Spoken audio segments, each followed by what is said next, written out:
जब वंदे मातरम की गान की शुरुआत कर रहे थे उस वक्त भी मैं नाम देना नहीं चाहता, वरना औचित्य के सवाल उठाएंगे, कुछ टेक्निकल मुद्दे उठाएंगे, मगर इंडी अलायंस के ढेर सारे लोगों ने, मेरे पास नाम की सूची है, इनको आपत्ति नहीं हो तो मैं पढ़ सकता हूं, ढेर सारे लोगों ने कहा था कि हम वंदे मातरम नहीं गाएंगे, ना बोल दिया।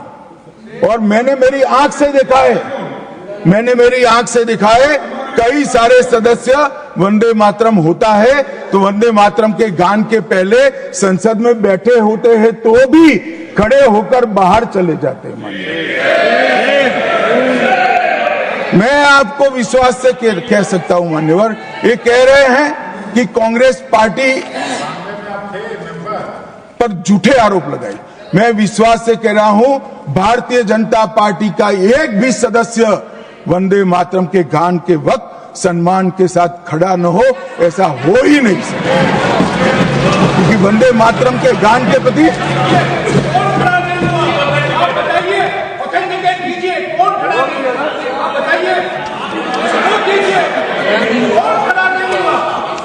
आप बैठिए, आप बोथ बैठिए प्लीज, आप बोथ बैठिए प्लीज, बैठिए please. You will get your chance to speak. You can say your opinion when the turn comes to you.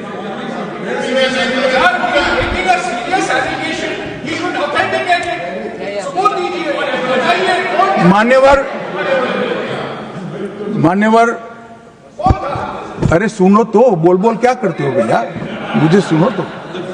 मान्यवर, सम्मानीय सदस्य जी ने कहा है कि कौन कौन कांग्रेस पार्टी के लोगों ने वंदे मातरम नहीं गाने के लिए स्टेटमेंट दिया है और संसद के वक्त बाहर चले गए हैं।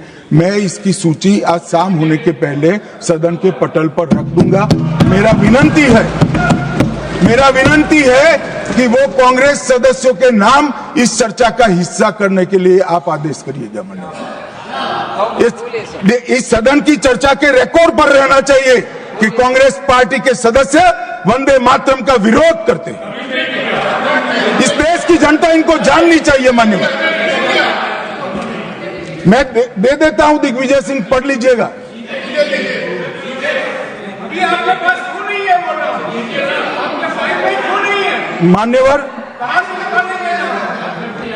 मान्यवर, वंदे बंकिम चंद्र चटर्जी की, चट्टोपाध्याय जी की 130वीं जयंती पर हमारी सरकार ने, डाक विभाग ने एक स्टैंप जारी किया। स्वतंत्रता की 75 की वर्षगांठ के उपलक्ष्य में हर घर तिरंगा का अभियान भी हमने करा और उस वक्त हमारे प्रधानमंत्री जी ने जनता का आह्वान किया था कि तिरंगा फहराते वक्त वंदे मातरम बोलना नहीं भूलना चाहिए। और मान्यवर, ये वंदे मातरम की 150वीं वर्षगांठ, उसको भी भारत सरकार बहुत अच्छे तरीके से हमने मनाने का तय किया है। 1 अक्टूबर 2025 को केंद्रीय मंत्रिमंडल ने पूरा वर्ष वंदे मातरम के यशोगान में मनाया जाएगा, इसका प्रस्ताव पारित किया। 24 अक्टूबर 25 को राष्ट्रीय और अंतर्राष्ट्रीय स्तर पर समन्वयित कार्यक्रमों की रूपरेखा तय की गई। माननीय प्रधानमंत्री जी ने भारत माता को पुष्पांजलि देकर 7 नवंबर 25 को नई दिल्ली में ये वर्ष का शुभारंभ किया। उसका चरण 1 नवंबर में हो चुका है, चरण 2 जनवरी 26 में होगा, चरण 3 अगस्त 26 में होगा और चरण 4 नवंबर 26 में होगा। स्मारक डाक टिकट का वो भी हम जारी कर चुके हैं, सिक्का भी जारी कर चुके हैं।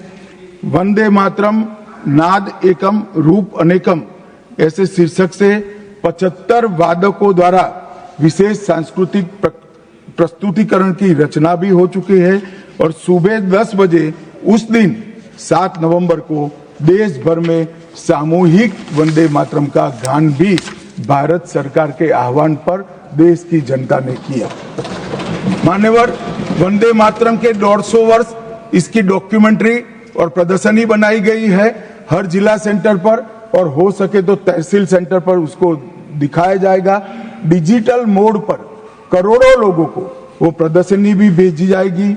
ऑल इंडिया रेडियो, दूरदर्शन और FM चैनलों पर विशेष कार्यक्रमों को प्रसारित करने का हमने आयोजन किया है। प्रेस सूचना ब्यूरो द्वारा टायर T2 और टायर 3 शहरों में चर्चा सभाएं का आयोजन होने वाला है। सभी भारतीय दूतावासों में वंदे मातरम आधारित सांस्कृतिक संध्याएं आयोजित होने वाली है। Vande Mataram salute to mother earth के तहत वृक्षारोपण अभियान चालू है। हाईवे पर देशभक्ति आधारित वंदे मातरम के इतिहास को दर्शाते हुए भित्ति चित्र भी हम रखने वाले हैं।